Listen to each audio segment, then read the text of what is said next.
At 0647 on June 6, 1944, Commander Samuel Dealey stood in the cramped conning tower of USS Harder, watching three Japanese destroyers cut through the moonlit waters off Tawi Tawi, tracking his submarine with deadly precision. 37 years old, 5 war patrols, 18 enemy ships destroyed. The Imperial Japanese Navy had dispatched Minazuki, Hayanami, and Tanikaze with orders to eliminate the American submarine that had been terrorizing their supply lines for 3 weeks. Until April 1944, American submarines avoided Japanese destroyers. A destroyer moved at 35 knots. A submerged submarine struggled to reach 9. Between December 1941 and March 1944, Japanese destroyers had sunk 14 American submarines. 0 American submarines had sunk a Japanese destroyer while both vessels actively engaged in combat. Commander Dealey changed that equation on April 13th. When destroyer Ikazuchi charged Harder's position at flank speed, every officer on the bridge expected Dealey to dive deep and run. Instead, he ordered flank speed ahead, straight at the destroyer. At 900 yards, Harder fired 4 torpedoes in a spread pattern. 2 torpedoes struck amidships. The destroyer exploded and sank in 5 minutes. Dealey's radio report became famous throughout the Pacific Submarine Force. Expended 4 torpedoes and 1 Jap destroyer. Admiral Soimu Toyota, Commander-in-Chief of the Japanese Combined Fleet, didn't find it amusing. Between January and May 1944, Japan had lost 23 destroyers. Operation Ago, the plan to destroy the American invasion fleet at the Philippines, required precise coordination. Losing destroyers to submarine attacks disrupted everything. By late May, Toyota had concentrated the mobile fleet at Tawi Tawi anchorage. 4 battleships including Yamato, 9 carriers, 15 cruisers, 28 destroyers. The largest concentration of Japanese naval power since Midway.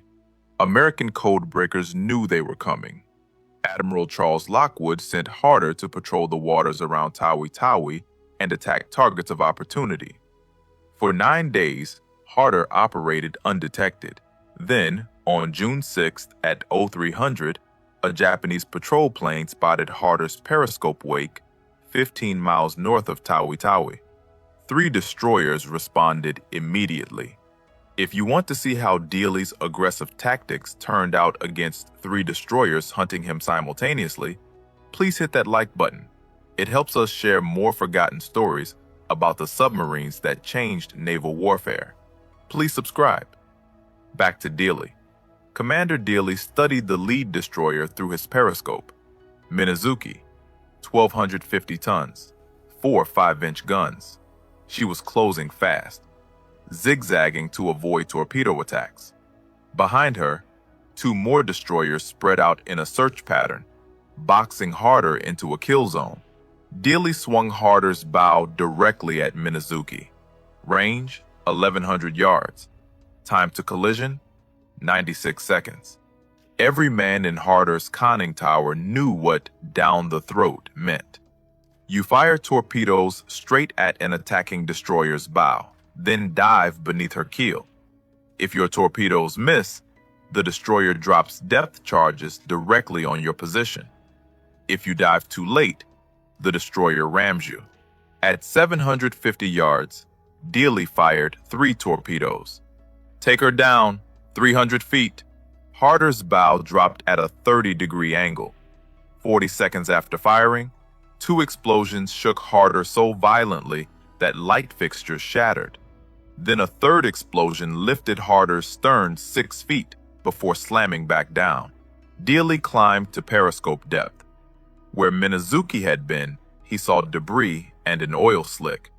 The destroyer had broken in half and was sinking. The other 2 destroyers were racing away, dropping depth charges at random. Admiral Toyota received the news at 0900. He ordered 6 more destroyers to find the submarine. By noon, Japanese patrol planes were searching every 20 minutes. But Dealey wasn't finished hunting.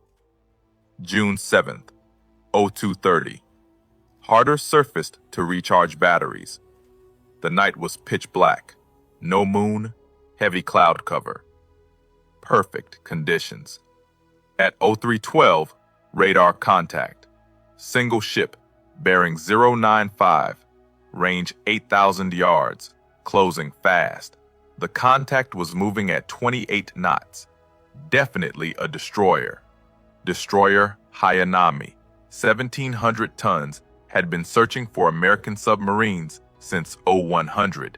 Her captain, Commander Hideo Kuboki, had received orders to return to base at 0300. He was exhausted. Nobody expected an American submarine to attack on the surface at night.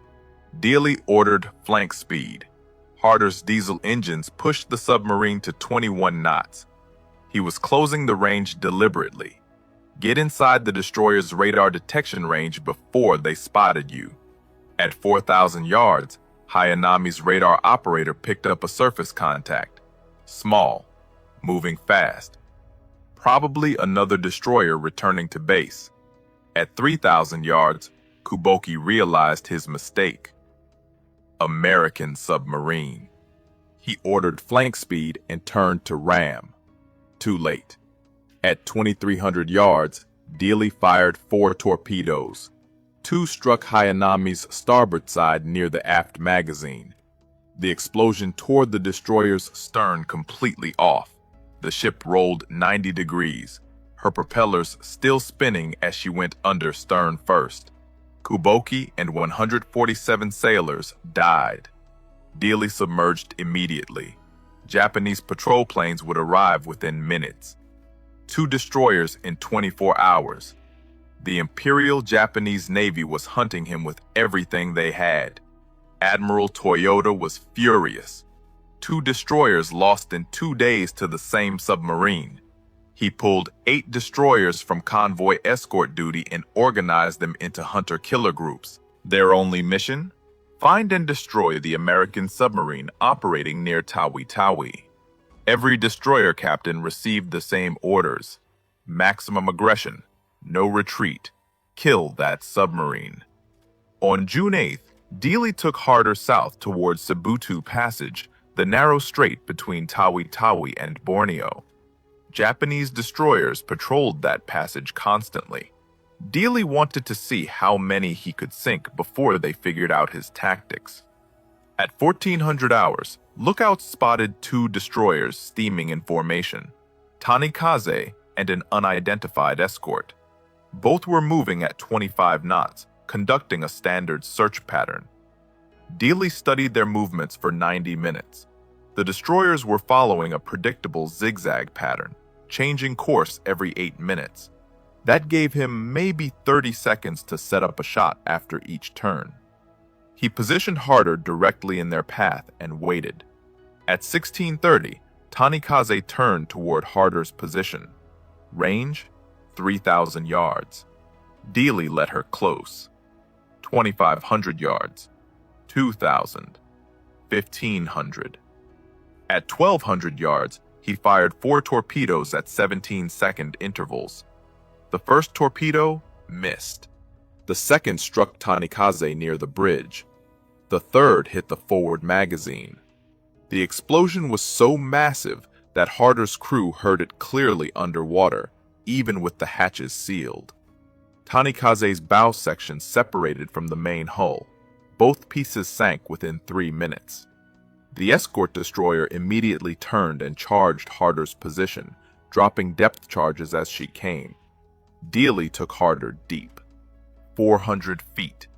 The depth charges exploded overhead, shaking the submarine violently but causing no serious damage. After 40 minutes, the destroyer gave up and withdrew. 3 destroyers in 3 days. Admiral Toyota was about to make a decision that would change the entire course of the Battle of the Philippine Sea. But first, Dealey had one more destroyer to sink, and this time, he was going to do it in broad daylight, with 2 Japanese destroyers watching. June 9th, 0500. Dealey took Harder to periscope depth, 12 miles southwest of Tawi Tawi. What he saw made every man in the conning tower hold their breath. Dead ahead, 4 Japanese destroyers steaming in line abreast formation, actively searching for submarines. Their sonar was pinging so loud, Harder's sound operator could hear it without headphones. Dealey had 8 torpedoes remaining. 4 destroyers meant he'd get maybe 2 shots before they overwhelmed him. He studied their formation through the periscope. The lead destroyer was zigzagging aggressively. The second was maintaining a steady course. That was his target. At 0612, the second destroyer turned directly toward Harder's position. Range, 4,000 yards. Dealey waited.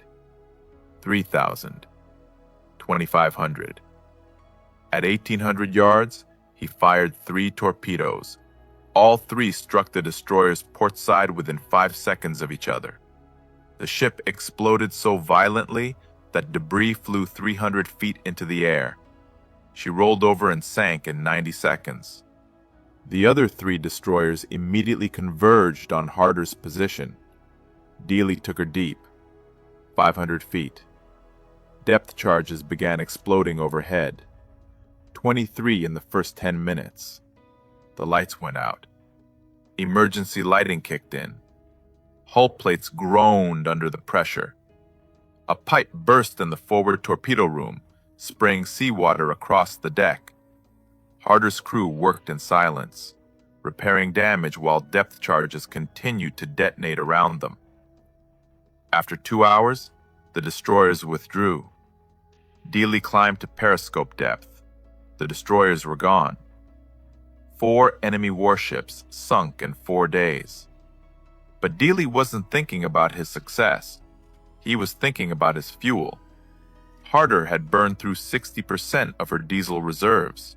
She had maybe 3 more days before she'd have to withdraw to Fremantle. Admiral Jisaburo Ozawa, commander of the Japanese mobile fleet at Tawi Tawi, received reports of the attacks at 1400 hours on June 9th. 4 destroyers lost, 1 submarine. Ozawa did the math. If an American submarine could penetrate his defensive screen this easily, the entire anchorage was vulnerable. He sent an urgent message to Admiral Toyota. The mobile fleet needed to depart Tawi Tawi immediately. The Americans knew where they were. Toyota agreed. Operation Ago required the mobile fleet to intercept the American invasion force near the Marianas. But the operation wasn't scheduled to begin until June 15th. Moving 6 days early meant his carriers would arrive without proper reconnaissance. His destroyers would be scattered across multiple patrol zones. His supply lines wouldn't be established. But staying at Tawi Tawi with an American submarine hunting his destroyers was suicide. On June 10th at 0800, the Japanese mobile fleet departed Tawi Tawi. 4 battleships, 9 carriers, 15 cruisers, 24 destroyers, heading northeast toward the Philippine Sea. American codebreakers intercepted the movement orders within hours. Admiral Raymond Spruance, commander of the 5th Fleet, adjusted his battle plans accordingly. The early departure gave American carriers an extra day to position themselves for what would become the Battle of the Philippine Sea. Dealey knew none of this. On June 10th at 1630, he spotted 2 more destroyers patrolling north of Cebutu Passage. Both were moving at high speed, conducting an aggressive search pattern. Dealey had 5 torpedoes remaining, enough for 1 more attack. At 1715, he fired 3 torpedoes at the lead destroyer. 1 struck near the bow. The destroyer slowed but didn't sink. The second destroyer immediately charged Harder's position. Dealey fired his last 2 torpedoes. Both missed. He had no torpedoes left, no way to defend himself, and a Japanese destroyer bearing down on his position at 32 knots. Dealey ordered emergency deep. Harder's diving planes bit hard, pushing the submarine down at maximum angle. 300 feet, 400, 500. The destroyer passed directly overhead, her propellers churning the water so loudly that Harder's crew could hear the blades through the hull. Then silence. The destroyer was circling back. Dealey knew the pattern. The destroyer would make multiple passes, dropping depth charges on each run until either the submarine surfaced or imploded. Harder had no torpedoes to fight back, no way to damage the destroyer. His only option was to outlast the attack and hope the destroyer ran out of depth charges first. The first pattern dropped at 1723. 6 depth charges exploded in a tight pattern around Harder. The submarine rolled 15 degrees to starboard. Light bulbs shattered. Men grabbed handholds. A second pattern dropped 2 minutes later, closer this time. The explosions lifted Harder's stern and slammed it back down. Cork insulation rained from the overhead. A hydraulic line burst in the control room. For 90 minutes, the destroyer hunted Harder. 42 depth charges.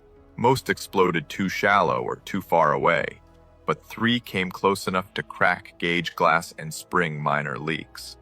Dealey kept Harder at 500 feet, moving at 2 knots, making as little noise as possible. Finally, at 1900 hours, the destroyer withdrew. She'd exhausted her depth charge supply. Dealey waited another hour before surfacing.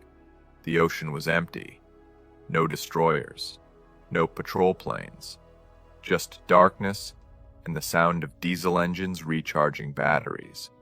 Harder limped south toward Fremantle at 8 knots, preserving fuel. She arrived on June 26th after a 17-day patrol. The moment Harder tied up at the pier, Admiral Charles Lockwood was waiting. He'd been tracking Dealey's patrol reports via radio intercepts. 5 destroyers attacked, 4 confirmed sunk, 1 damaged. In 12 days, the most successful anti-destroyer patrol in submarine warfare history. Lockwood awarded Dealey a 4th Navy Cross on the spot. Then he asked the question every submarine commander dreaded. Can you do it again?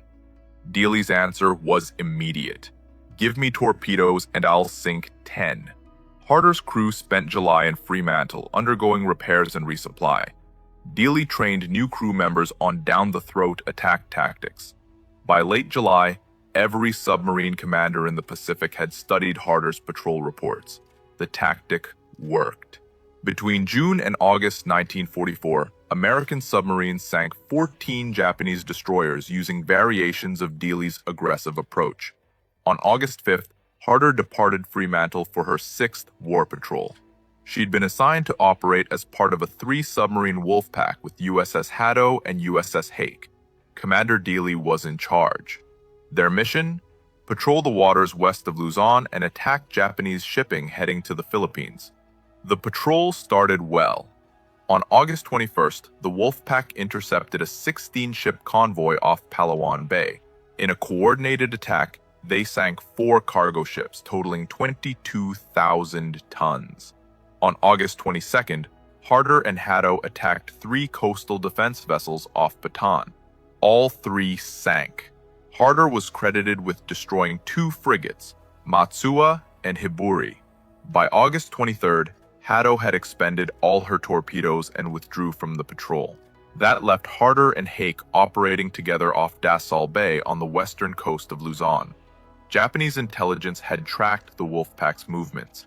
They knew approximately where the American submarines were operating, and they'd sent something special to deal with them.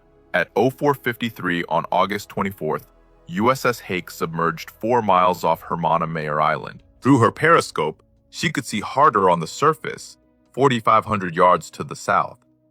Both submarines were preparing to attack a damaged Japanese destroyer that Hado had torpedoed the previous day. Then, Hake's sonar operator heard something that made his blood run cold. Echo ranging. Close. Getting closer. 2 Japanese escort ships were closing on Harder's position. CD-22 and Minesweeper PB-102. Both were moving at 18 knots, conducting an active sonar search. They'd been hunting American submarines for 3 days, Japanese intelligence had intercepted radio transmissions between Harder, Hake, and Hado during the Palawan Bay attack. They knew the wolf pack was operating somewhere off Dasol Bay. Hake's captain immediately ordered his submarine deep and silent. He watched through his periscope as the two Japanese ships closed on Harder. At 0520, Hake's radio operator tried to warn Harder. No response. Either Harder's radio was off or she was already preparing to dive. At 0530, Harder crash dived. The Japanese ships were less than 2,000 yards away. Dealey had seen them at the last possible moment. He took Harder down fast, ordering flank speed and maximum dive angle.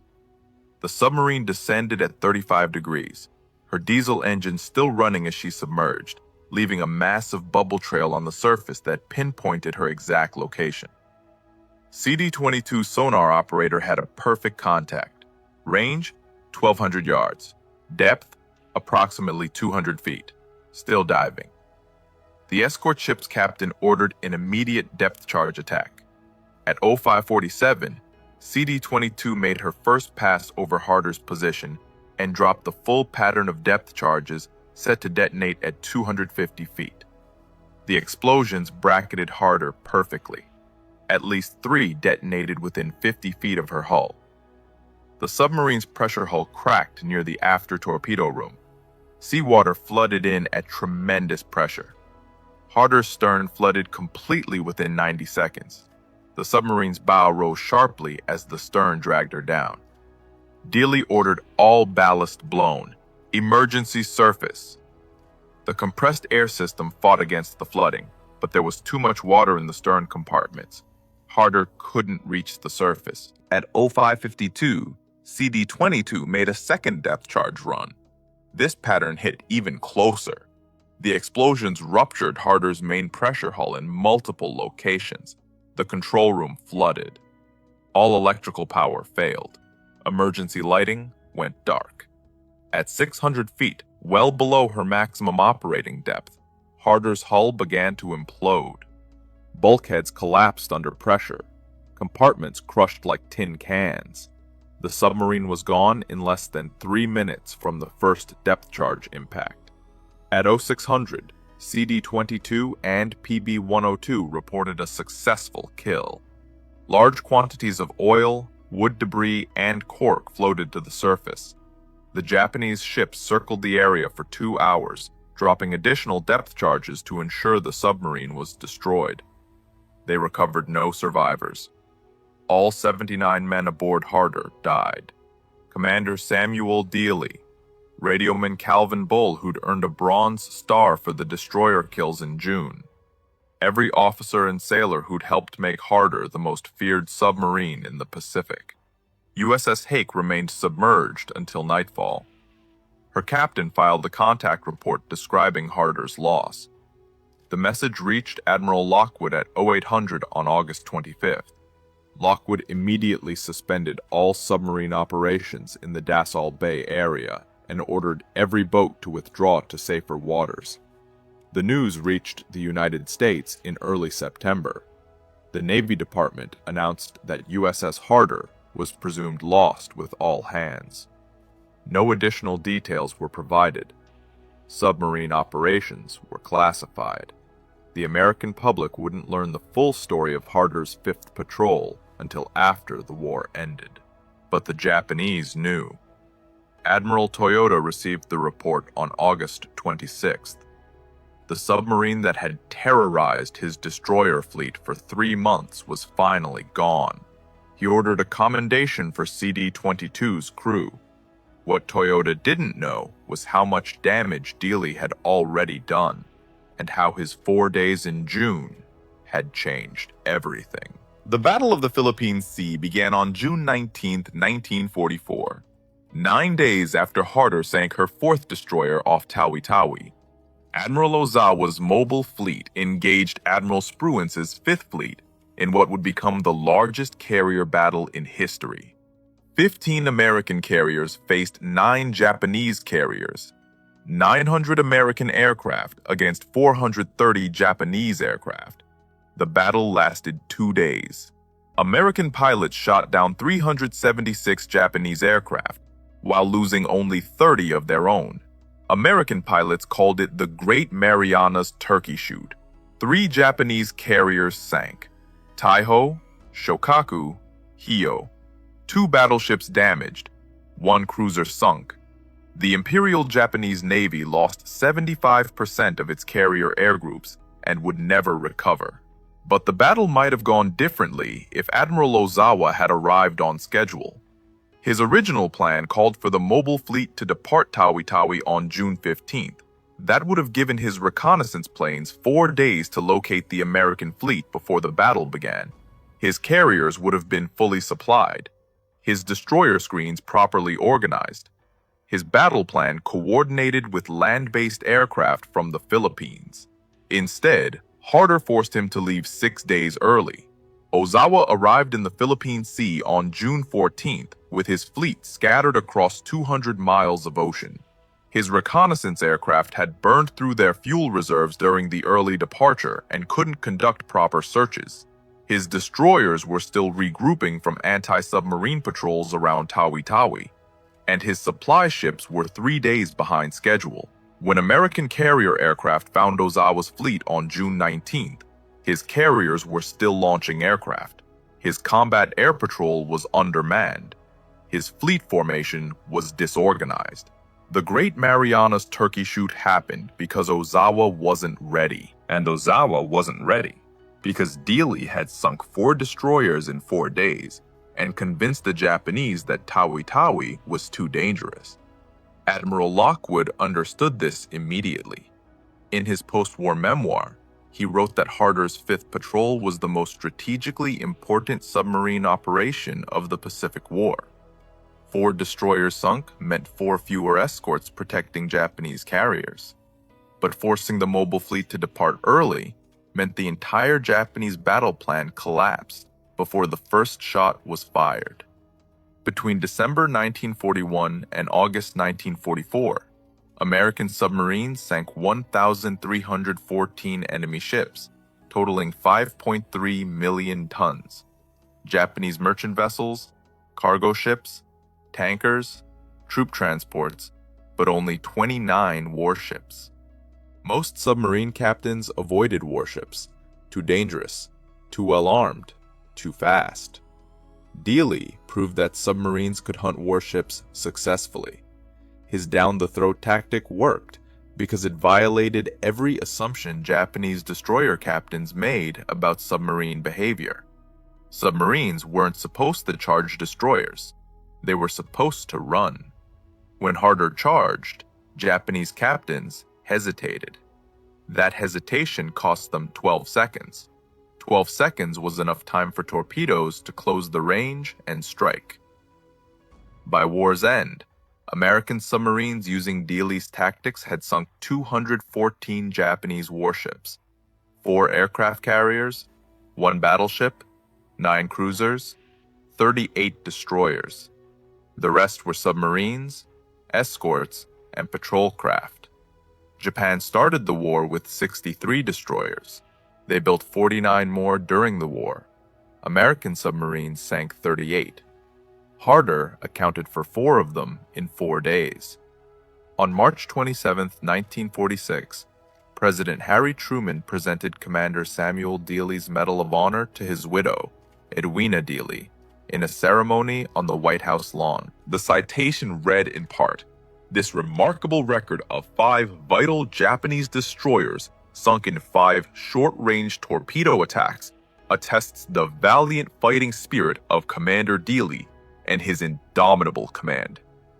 The Navy named a destroyer escort after him, USS Dealey, commissioned in 1954. She served until 1972. Harder received the Presidential Unit Citation for her first 5 war patrols, 6 battle stars for World War II service. Her motto, "Hit 'em harder," became legendary throughout the submarine force. But her real legacy was the tactical revolution she started. Before Harder's 5th Patrol, submarine doctrine emphasized stealth and evasion. If a destroyer detected you, you ran. You went deep, rigged for silent running, and hoped the depth charges missed. Engaging destroyers in direct combat was considered suicide. The math didn't work. Destroyers were faster, better armed, and designed specifically to kill submarines. Dealey changed that math by understanding one critical fact about destroyer captains. They expected submarines to run. When a submarine charged instead, the destroyer captain had to make an instant decision with incomplete information. Turn left, turn right, maintain course, fire guns, all while torpedoes closed the range at 46 knots. Most captains chose wrong. By the time they realized their mistake, the torpedoes were already hitting. Between June and December 1944, 12 American submarines adopted Dealey's aggressive tactics. USS Tang sank 2 destroyers. USS Trigger sank 1. USS Barb sank 1 destroyer and damaged another. USS Flasher sank 3 escort vessels using down-the-throat attacks. The tactic's success rate was 63%. For every 5 attacks, submarines sank 3 destroyers and damaged 1 more. Only 1 in 5 attacks failed completely. Japanese destroyer captains adapted. By late 1944, they developed counter-tactics. When a submarine charged, destroyers would turn away and circle back, forcing the submarine to expose her broadside to torpedo attacks from other destroyers in the formation. Or they'd slow down deliberately, letting the torpedoes pass ahead while closing for a ram. The tactic still worked, but the success rate dropped to 40%. American submarine losses increased. Between August and December 1944, 9 submarines were lost to destroyer attacks. Tang sank on October 24th when her own torpedo circled back and hit her. Harder went down on August 24th. Darter ran aground on October 23rd while pursuing a destroyer. But even with higher losses, submarines were sinking more enemy ships than ever before. The aggressive tactics worked.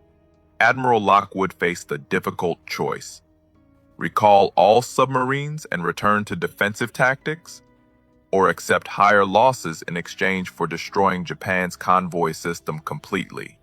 He chose aggression. Between January and August 1945, American submarines operating under aggressive patrol doctrines sank 437 Japanese merchant ships and 53 warships. By August, Japan had less than 25% of the merchant tonnage it started the war with. The home islands were starving. Factories were shut down for lack of raw materials. The Imperial Japanese Navy couldn't fuel its remaining ships. Dealey never saw any of this. He died 3 months after his greatest victory, killed by the same type of escort ship he'd spent a year learning to destroy. But his tactics continued. Every submarine commander in the Pacific studied Harder's patrol reports. Every attack plan referenced the down-the-throat doctrine. Every torpedo solution included calculations for charging destroyers. On May 22, 2024, 80 years after she sank, an underwater exploration team led by Tim Taylor and the Lost 52 Project discovered Harder's wreck in the South China Sea. She sits upright on the seafloor at a depth of 3,750 feet, 12 miles west of Dasol Bay, where she made her last dive. Her pressure hull remains mostly intact, except for depth charge damage near the conning tower. The wreck is a protected war grave. No salvage operations are permitted, but finding Harder meant something more than locating a shipwreck. It meant bringing closure to families who'd waited 80 years for answers, and it meant honoring 79 men who changed naval warfare forever. Today, Harder's story lives on in unexpected ways. At the United States Naval Academy in Annapolis, Maryland, submarine tactics instructors still teach the down-the-throat attack as a case study in aggressive warfare. Not because modern submarines use the same tactic. Modern torpedoes are wire-guided and don't require close-range attacks, but because Dealey's approach demonstrates a fundamental principle. When your enemy expects you to run, charging often works better than hiding. The Naval History and Heritage Command maintains Harder's complete patrol reports in their archives. Every radio message, every torpedo firing solution, every depth charge attack. Researchers studying submarine warfare in the Pacific can trace exactly how Dealey developed his tactics across 6 war patrols. His reports show a commander who learned from every encounter, refined his approach constantly, and never stopped looking for ways to sink more enemy ships. Commander Dealey's grave is at Arlington National Cemetery in Section 59, grave 874. His headstone lists his rank, his dates of service, and one line: Medal of Honor, Destroyer Killer. Families of Harder's crew visit every year on August 24th, the anniversary of her sinking. They place flowers. They share stories about grandfathers and great-uncles who died at 22, or 25, or 37, fighting a war most of them never expected to survive. The 79 men aboard Harder came from 38 states. Farm boys from Iowa, factory workers from Michigan, college graduates from California. They volunteered for submarine duty knowing the casualty rates. 22% of submariners who served in World War II died. That's the highest percentage of any branch of the American military. They knew the odds. They served anyway. Calvin Bull, the radio man who earned a Bronze Star for his role in sinking 5 destroyers, was 24 when he died. John Maurer, who survived Harder's sinking and later became an admiral, spent 50 years telling their story. He died in 2010 at age 90. The last survivor of Harder's crew, Paul Bryce, died in 2022 at age 98. With his death, no one who served aboard Harder remains alive to tell their story firsthand. That's why stories like this matter. These men left behind patrol reports and radio messages and Medal of Honor citations. But those documents can't convey what it felt like to charge a destroyer at flank speed, or hear depth charges exploding overhead, or watch your captain make decisions that meant life or death for everyone aboard. The official history tells us Harder sank 4 destroyers in 4 days. It doesn't tell us about the fear or the exhaustion or the absolute certainty that this patrol might be your last. If this story moved you the way it moved us, do me a favor, hit that like button. Every single like tells YouTube to show this story to more people. Hit subscribe and turn on notifications. We're rescuing forgotten stories from dusty archives every single day. Stories about submarine commanders who changed naval warfare with aggressive tactics. Real people, real heroism. Drop a comment right now and tell us where you're watching from. Are you watching from the United States, United Kingdom, Canada, Australia? Our community stretches across the entire world. You're not just a viewer. You're part of keeping these memories alive. Tell us your location. Tell us if someone in your family served. Just let us know you're here. Thank you for watching. And thank you for making sure Commander Samuel Dealey and the 79 men of USS Harder don't disappear into silence.